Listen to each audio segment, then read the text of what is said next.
نحمد نصلی علی رسولہ الکریم اما بعد۔ امت کی حالت زار پر، امت کی جو اس وقت صورتحال ہے، شاید یہ وہی صورتحال ہے جس کی نبی کریم صلی اللہ علیہ وسلم نے بڑی واضح پیشین گوئی فرمائی تھی، اور اس میں ایک حدیث میں نبی کریم صلی اللہ علیہ وسلم نے فرمایا تھا کہ یوشک الامم ان تداعى علیکم کما تداعى الاکلۃ الی قصعتها، قریب ہے کہ تم پر، اور ایسا ہو سکتا ہے کہ تم پر قومیں اس طرح ٹوٹ پڑیں گی جس طرح کے کھانے کی چیز پر ٹوٹ پڑتی ہیں، یا کھانے والے ٹوٹ پڑتے ہیں، درندے کھانے۔ تو فقال قائل ومن قلت نحن یومئذ، کہنے والے نے ان سے نبی کریم صلی اللہ علیہ وسلم سے پوچھا کہ کیا اے اللہ کے رسول، ہم اس وقت اتنی تھوڑی تعداد میں ہوں گے کہ ہم پر اس طرح قومیں ٹوٹ پڑیں گی؟ قال بل انتم یومئذ کثیر، کہا کہ نہیں، اس دن تم بہت بڑی تعداد میں ہوگے، ولکنکم غثاء کغثاء السیل، لیکن تم اس طرح ہوگے جیسے سیلاب کے اوپر جو جھاگ ہوتی ہے، تنکے ہوتے ہیں، وہ بہتے چلے جاتے ہیں، تم اسی طرح ہوگی، تمہارا دنیا کے اندر کوئی وزن نہیں ہوگا۔ وَلَيَنزِعَنَّ اللَّهُ مِن صُدُورِ عَدُوِّكُمُ الْمَهَابَةَ مِنكُمْ، اور اللہ تعالیٰ تمہارے دشمن کے سینوں میں سے تمہاری جو ہیبت، تمہارا جو رعب ہے، اس کو نکال دے گا، اس کو چھین لے گا، اور ان کے دلوں میں تمہارا کوئی خوف نہیں ہوگا۔ وَلَيَقْذِفَنَّ فِي قُلُوبِكُمُ الْوَهْنَ، اور اللہ تعالیٰ تمہارے دلوں کے اندر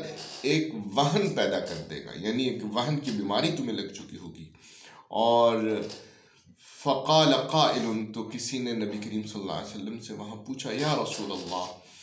وما الوہن، اے اللہ کے رسول، وہ وہن کیا بیماری ہے، وہ کیا چیز ہے جو ہمارے سینوں میں اللہ تعالیٰ ڈال دے گا؟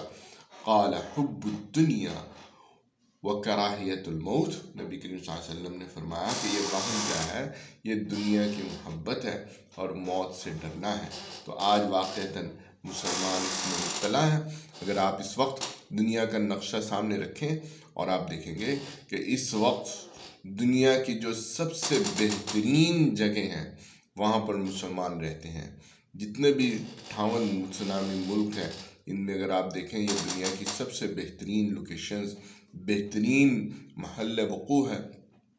اور یہاں پر آپ دیکھیں دنیا کے مسلمانوں کو ہر لحاظ سے اس میں صلاحیت ہے، سیاسی لحاظ سے بھی، معاشی لحاظ سے بھی، وسائل کے اعتبار سے بھی، ہر طرح کی چیزیں موجود ہیں، اور تعداد مسلمانوں کی بے تحاشا تعداد ہے، شاید ہی پہلے کبھی امت کی اتنی بڑی تعداد ہو۔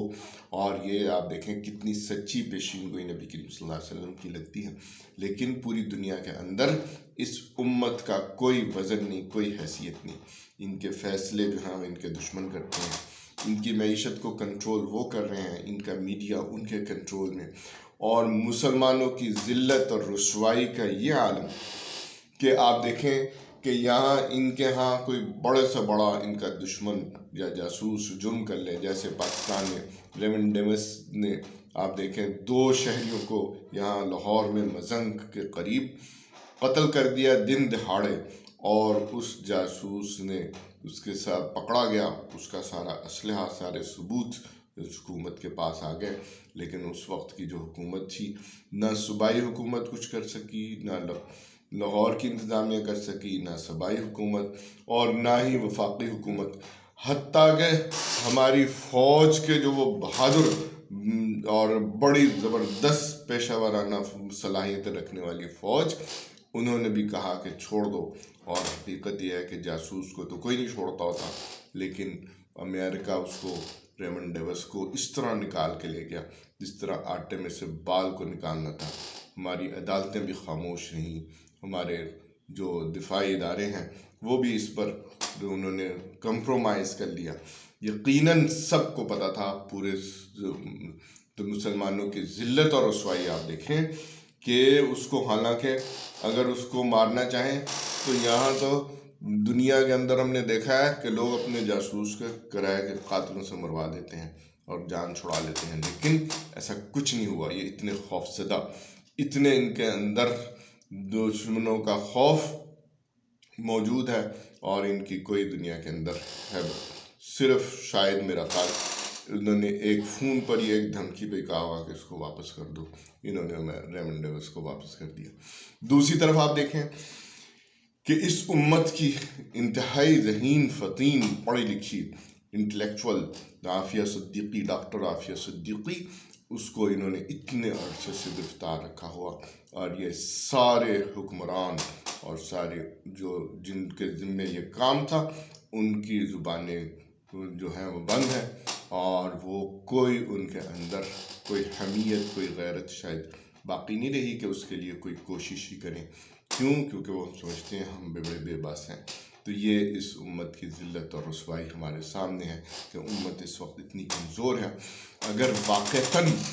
آپ اپنا کردار ادا کرتے، یہی صورتحال عوام کی، اگر آپ اپنا کردار ادا کرنا چاہتے ہیں اور آپ سمجھتے ہیں کہ یہ واقعتاً ہمیں اس صورتحال سے نکلنا ہے اور امت کو نکالنا ہے، تو پھر سنجیدگی کے ساتھ نبی کریم صلی اللہ علیہ وسلم کی احادیث پر اور جو آپ نے لائحہ عمل امت کو دیا ہے، اس کو سنجیدگی کے ساتھ سمجھیں اور اس کو پھر اس کے لیے کوشش کریں۔ انشاءاللہ ہم دیکھیں گے کہ کتنا واضح لائحہ عمل نبی کریم صلی اللہ علیہ وسلم نے بتایا ہے۔ قصور ہمارا ہے کہ ہم اس کو اس نقطۂ نظر سے نہ سنتے ہیں نہ سمجھتے ہیں۔